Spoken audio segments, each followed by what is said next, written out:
দেখতে দেখতে আমরা বিশ্বকাপের শেষ চারে চলে এসেছি। ম্যাচ বাকি আর 4টি, দলও টিকে আছে আর 4টি। তবে আর একটা বাধা টপকালেই বিশ্বকাপের ফাইনাল। গোটা পৃথিবী তাই তাকিয়ে সেমিফাইনালিস্টদের দিকে। আজ রাতে ইউরোপিয়ান ব্লকবাস্টার খ্যাত ম্যাচে ফ্রান্সের মুখোমুখি হচ্ছে স্পেন।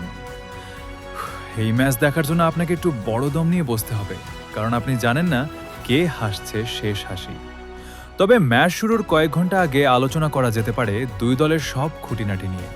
চলুন সেটাই করা যাক। বিশ্বকাপের এই সেমিফাইনাল শুধু দুই দলের লড়াই নয়, দুই ভিন্ন ফুটবল দর্শনের লড়াই। একদিকে দিদিয়ের দেশমের ফ্রান্স, অন্যদিকে লুইস দে লা ফুয়েন্তের স্পেন। দুই দলের এই লড়াই হতে যাচ্ছে হাই ভোল্টেজ। ফ্রান্সের সবচেয়ে বড় শক্তির জায়গা নিঃসন্দেহে তাদের আক্রমণ ভাগ। কিলিয়ান এমবাপ্পে এই আক্রমণের নেতা। যে কোনো দিনেই তিনি প্রতিপক্ষের জন্য সবচেয়ে বড় হুমকি। কিন্তু ফ্রান্সকে শুধু এমবাপ্পের দল ভাবলে ভুল হবে। ওসমানে দেম্বেলে, দেজিরে দুয়ে, মাইকেল অলিসে কিংবা ব্র্যাডলি বারকোলা প্রত্যেকেই ম্যাচের মোড় ঘুরিয়ে দেওয়ার সামর্থ্য রাখে। এই বিশ্বকাপে এখন পর্যন্ত ফরাসি আক্রমণ ভাগ কখনোই একসঙ্গে ব্যর্থ হয়নি। কোনো ম্যাচে এমবাপ্পে জ্বলে উঠেছে, কোনো ম্যাচে দেম্বেলে, আবার কখনো অন্য কেউ সামনে এসে দায়িত্ব নিয়েছেন। অর্থাৎ একজন থামলেও আরেকজন উঠে আসছেন। আর অপোনেন্ট ঠিক এই জায়গাতেই প্রেডিক্ট করতে গিয়ে আটকে যায়। তবে স্পেনের আক্রমণ ভাগকেও খাটো করে দেখার কোনো সুযোগ নেই। লামিন ইয়ামাল হয়তো কিছুটা ছন্দহীন আছেন, কিন্তু এক মুহূর্তেই ম্যাচ বদলে দেওয়ার ক্ষমতা তার আছে। মিকেল ওয়ারজাবাল গোলের সামনে দারুণ কার্যকর, আর নিকো উইলিয়ামস কিংবা ফেরান তোরেস বেঞ্চ থেকে নেমেও পার্থক্য করে দিতে পারেন। তাই আক্রমণের দিক থেকে দুই দলই প্রায় সমান ভয়ঙ্কর। স্পেনের সাম্প্রতিক নকআউট যাত্রার সবচেয়ে বড় নায়ক অবশ্য মিকেল মেরিনো। শেষ দুই নকআউট ম্যাচে পর্তুগাল ও বেলজিয়ামের বিপক্ষে বদলি নেমে জয়সূচক গোল করেছেন তিনি। একজন মিডফিল্ডার হয়েও কার্যত ফলস 9 হিসেবে খেলেছেন মেরিনো।